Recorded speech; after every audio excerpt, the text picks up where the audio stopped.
pit stop done early, and then hopefully you'll feed back into a slightly clearer track.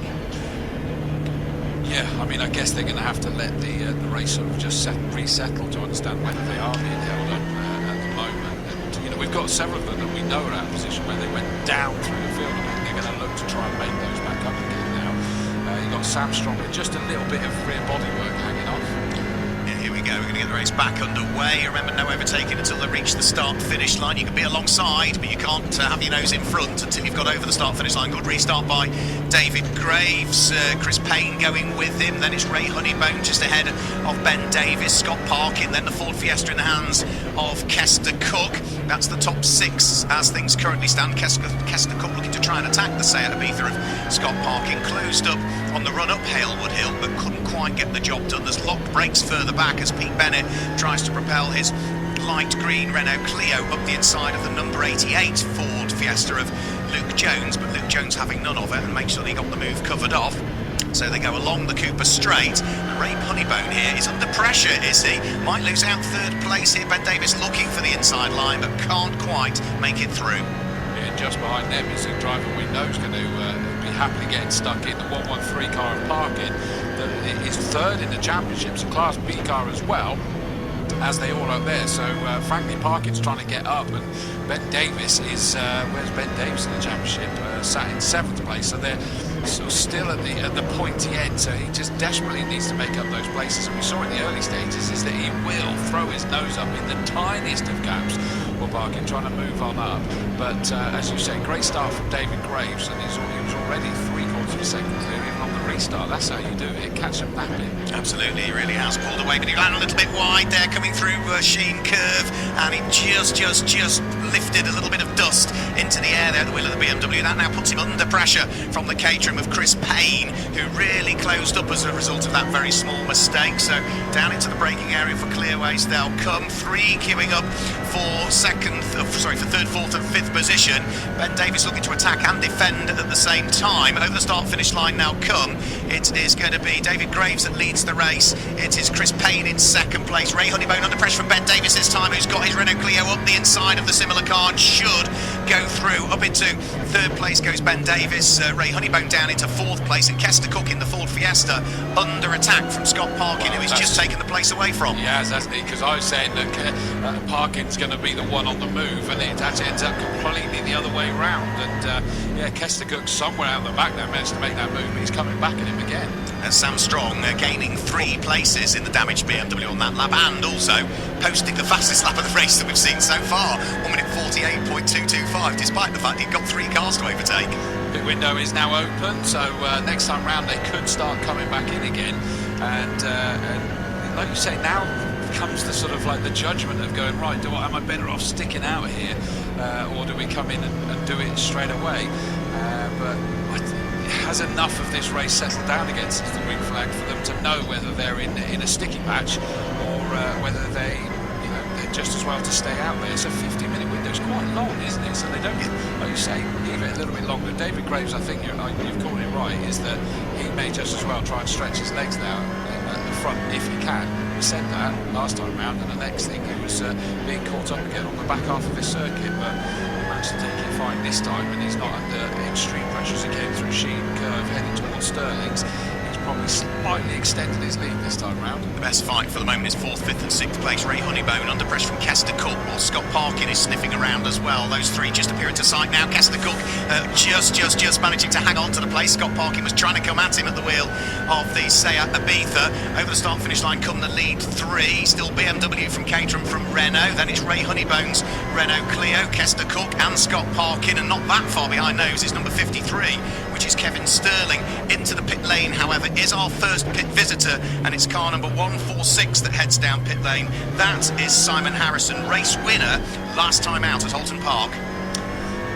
Okay, so not going totally to plan for that Group C car at the moment, and in fairness, it's not going to plan this time round, is it, for David Graves at the front there? I said that I thought he was going to start stretching his legs, but that's been closed back in again and looking towards the inside, in towards Surtees. The Caterham's got the inside line, but not quite able to throw him all the way alongside, but he's just buzzing around him like mad now, isn't he? And I wouldn't say, I mean, lap time wise, David Graves is still putting in personal best, so he's doing okay. albeit probably a good couple of seconds or a second and a half slower than he was in qualifying. Pit lane buzzer goes off at the end, and this time it's Paul Byrne who brings his Class D Ford Fiesta in towards the pit lane area. We're side by side further down through the order. Cook round the outside of Hawthorne to grab 4th place away from Ray Honeybone. So the Ford Fiesta now up into 4th position. The Apple Car Centre Clio down into 5th position and in danger of losing that if he's not careful, because Scott Parkin is not too far away. The leaders head through Sheen and up towards Stirling. The top 3 very much together, all within touching distance of each other. Kester Cook now through into 4th place. Scott Parkin's made it through as well by the look of things. So Ray Honeybone at the wheel of the number 44 Apple Car Centre Clio will be down towards the bottom of the top 6 by the look of things at the end of this lap, and somebody slowing there out on circuit. Possibly a puff of dust that they ran wide quite early in that corner, got it collected back up again. But look at this again, the Caterham of Pain, number 45's got a good run on to start finish straight, looking up the inside and towards Paddock Hill Bend. This time he's got it alongside David Graves, knows it, he's left in the gap. Good driving by David Graves, but what a fantastic move by Payne there. He set that up all the way around the back half of this circuit, and he's just got to be brave that that smaller car is being seen by the car he's trying to make the move on, hasn't he? Yeah, small, aren't they, the Caterhams? And so Chris Payne, who wasn't out last time out at Alton Park and hasn't featured inside the top 6. He's not even had a Class win in Class B over the course of this season, but he hits the front of the race and will look to try and make good his escape. We've still only had 2 cars head into the pit lane so far, one of which has now rejoined the race, the other of which, Paul Byrne, is just waiting for the last few seconds to tick away. There is one more car now that dies for the pit lane, and that is car number 56, Phil Burden, heads into the pit lane, this time through at the wheel of his Ford Fiesta. So the couple that had already been in, the second of those is making the way back out again now. The police car of Paul Byrne is heading out back onto the circuit. Still we've got various people making moves up through the field. Sam Strong up to 8th position now. Up to 9th has gone the 88 car of Cooper and Jones, and that's Luke Jones at the wheel of that Ford Fiesta at the moment. So they're moving up. The Costa Bennett, the 144 car of Pete Bennett, the Green Clio, dropped down a couple of places there on that last lap. But Sam Gay is now up into 2nd place in that Group C, so moved up to 11th place overall. So that's good for his championship challenges at the moment then. Ticking away, 25 minutes of the race still to go as we await the arrival over the start-finish line of the leading pack of cars, which now sees Ben Davis up into 2nd place, David Graves slipping down into 3rd position. I'd say Kester's closing in on them as well, isn't he? At the moment, looking at the lap times, yes he is. He was the best part of 3 seconds quicker. Sam Strong looking to squeeze up the inside of Luke Jones and can't quite get the job done. 2 more cars die for the pit lane, one of which is Ray Honeybone at the wheel of the number 44 Renault Clio.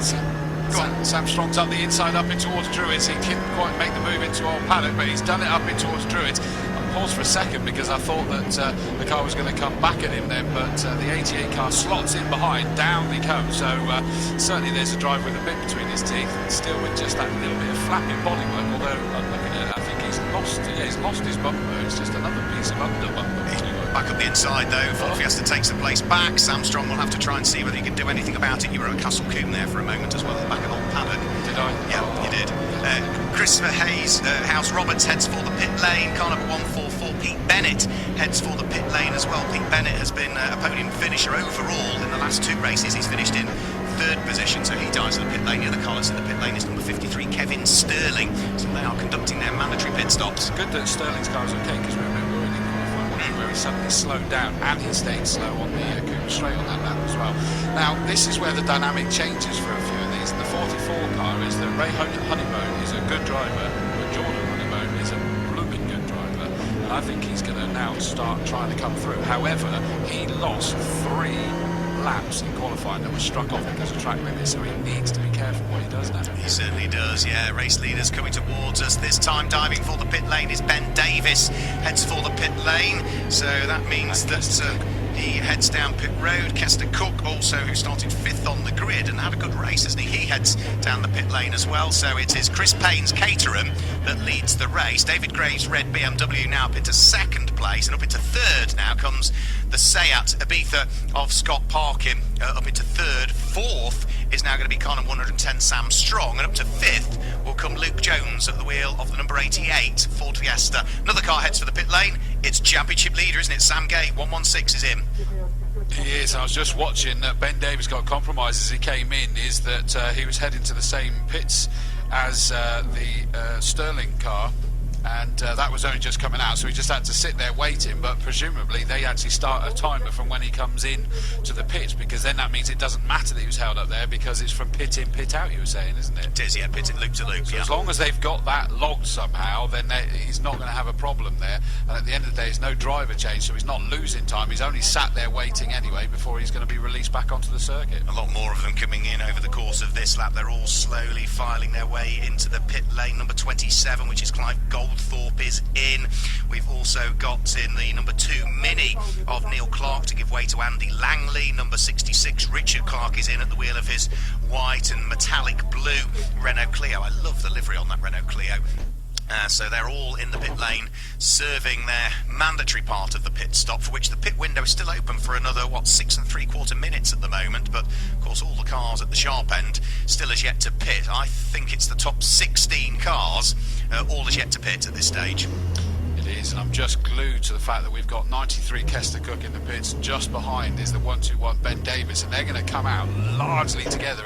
As far as I'm aware, there's no success penalties, is there? No. So it's all the same. So Ben Davis should be coming out in front, as the top 3 cars have already gone. Payne, Graves and Parkin, 45-1 and 113.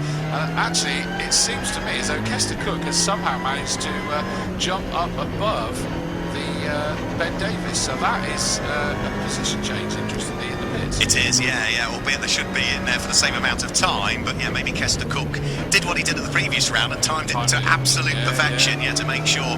Number 88 dives for the pit lane this time through. That's Luke Jones to give way to John Cooper. Been a busy old stint from that. The Porsche is in as well, which is going to be another change of driver, is it not? No, Paul Simpson will remain behind the wheel of that car, and also Sam Strong is in this time through. I can see his BMW in the pit lane.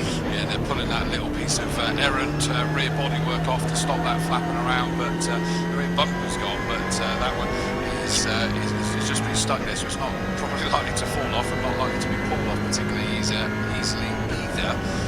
But he's in, and they're just going to get that sorted. He was just getting stronger and stronger in that car, wasn't he? Whatever mistake happened out in the countryside on that first lap, he got that back on form again, and was really fighting his way back through this field. So now it's just the top 9 that haven't pitted. So Chris Payne, David Graves, Scott Parkin, the number 69 car, which is Aaron Harding, is yet to pit. 57, that is Gary Littlewood, needs to come in.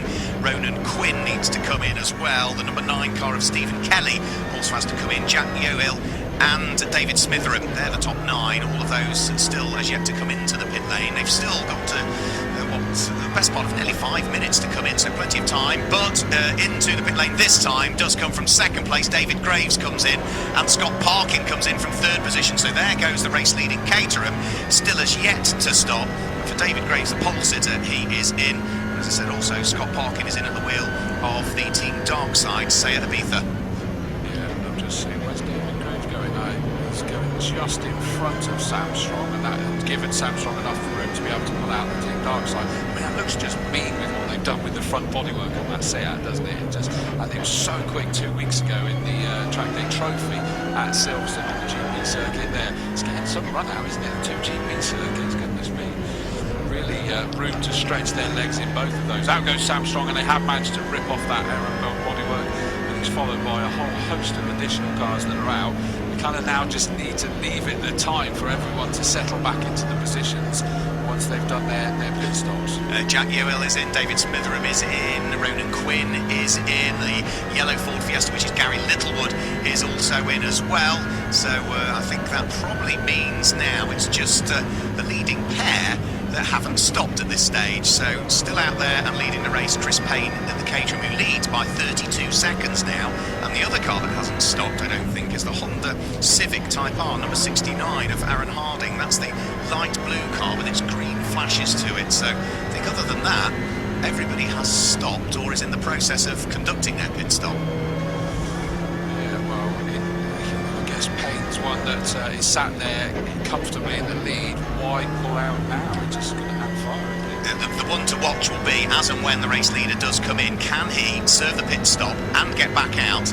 In fact, here he comes now into the pit lane, so Chris Payne is in, which means that he is now either going to hand the lead over to Aaron Harding, or Aaron Harding will dive in on this lap. And Kester Cook, who is just coming through clearways now, is about to unlap himself from Chris Payne.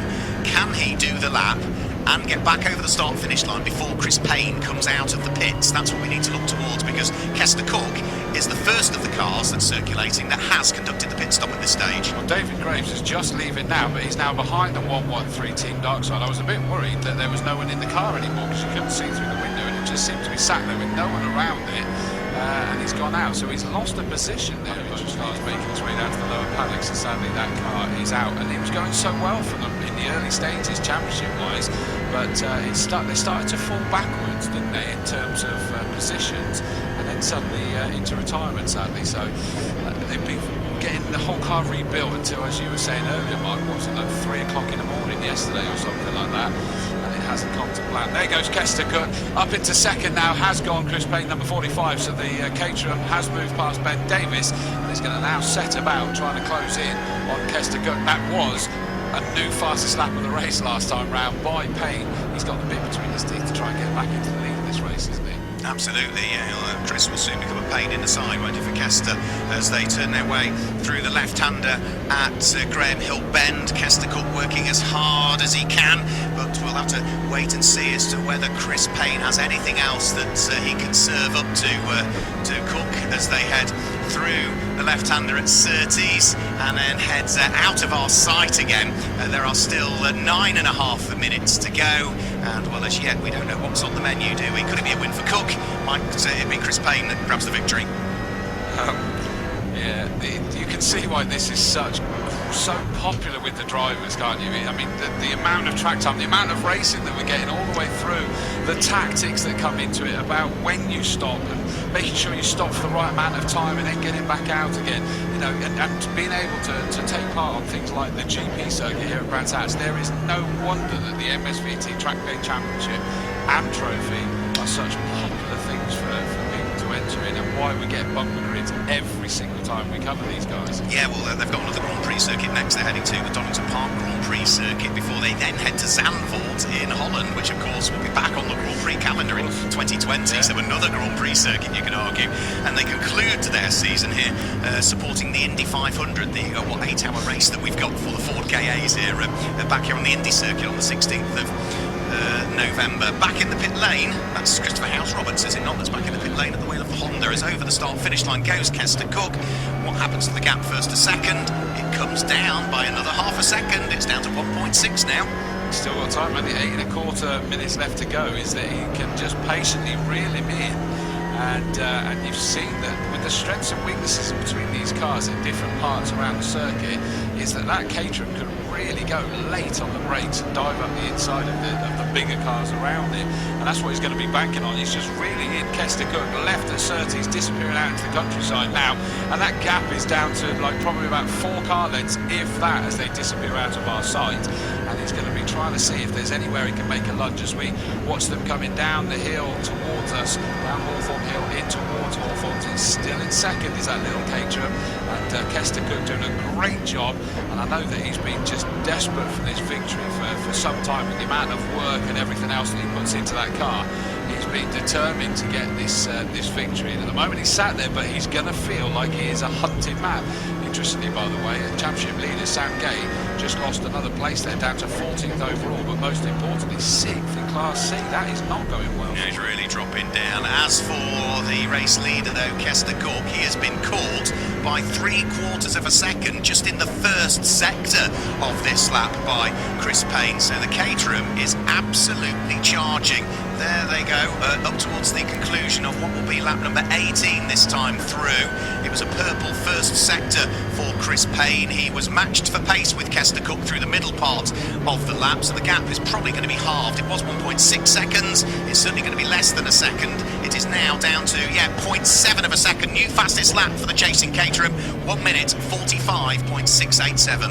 Wow, he's just absolutely on the case, isn't he? They're going to be encountering three back markers that are kind of embroiled in their own battle. And Chris Payne was close enough to show his nose a little bit up the inside there, but sensibly realised it would be a little bit too late to actually do that, so it carried the line down and through. The AAA car, by the way, headed down to the lower paddock out of the race, but now turning left at Surtees, slightly different lines. That's first forcing Kester Cook to take the defensive line, and I think the move is going to be done by the time they come into our view, because he forced Kester Cook to take a tight line at the left-hander, trying to defend it and to compromise him on the exit, wait for them to come down. Not quite, they're going to go side by side. I think there's more power in that Kester Cook car as he goes charging down the hill there, and Kester Cook, 93, still in the lead. Yeah, he's just got more grunt in a straight line. His power to weight ratio, so the Caterham is going to be a lighter car. It'll be better on the brakes, it'll be better through the twiddly parts, but in a straight line the Fiesta's got the grunt. So Kester Cook, number 93, with 5.5 minutes to go, still out front and leading the race. They'll be heading towards Dingledell and Sheen Curve before too much longer, with the traffic just up the road that we'll need dealing with as well. They've got three cars that are going to meet towards the end of this lap, but as they turn in towards the left-hander at Stirling's on lap number 19, it's still the Ford Fiesta just ahead of the Caterham. Three back markers up the road that will need dealing with. They're not going to quite catch them on the run in towards Clearways Corner, so for Kester Cook it's going to be on the run up towards Clark Curve and over the Brabham Straight. Well, he'll be able to pick them off, and they're having their own little squabble as well by the look of things, side by side of the back markers, Phil Burden being one of them. I'm not quite sure who the other one is. It's number 9 who's been in for the drive-through penalty, Stephen Kelly. So Kester Cook picks the pocket of Phil Burden and he's able to go through and put a lap on him. Chris Payne just gets delayed through Paddock Hill Bend as he can't quite manage to gap Phil Burden.